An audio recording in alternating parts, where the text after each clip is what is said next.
মা কালীর এই ড্রয়িংটাই তোমরা দুটি পার্টে কিন্তু অনেক ভালোবাসা দিয়েছো, যেটা ইউটিউব এবং ইনস্টাগ্রাম থেকে। তো এখন সব ভিডিওতে হয়তো ভয়েস করা সম্ভব হয় না, তো তার জন্য এই ভিডিওটার বড় ভিডিও আমি ইউটিউবে আপলোড করে দিয়েছি। ইনস্টাগ্রাম থেকে যারা দেখছো তারা আমার ইউটিউবের লিংক ইনস্টাগ্রামে বায়োতে পেয়ে যাবে, আর ইউটিউবে আমার এই ভিডিওটা সরাসরি পেয়ে যাবে যারা ইউটিউব থেকে দেখছো। আজকে এই ড্রয়িংটা সম্পূর্ণ করতে আমি এখানে রঙের ব্যবহার করেছি সফট প্যাস্টেল, এবং তার সাথে কিছুটা ফিনিশিং দেওয়ার জন্য আপসারার গ্লাস মার্কিং ইউজ করেছি, যেটা কালো, সাদা এবং নীলটি।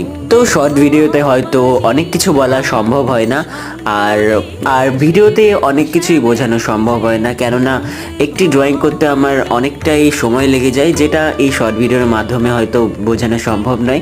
তো তার জন্য তোমরা আমার ইউটিউবে গিয়ে রাম আর্ট সার্চ করে সেখানে বড় ভিডিওটি ওয়াচ করে নিতে পারো। আর মা কালীর এই সম্পূর্ণ প্রতিকৃতিটি তোমাদের কেমন লাগলো অবশ্যই কমেন্ট করে জানিও।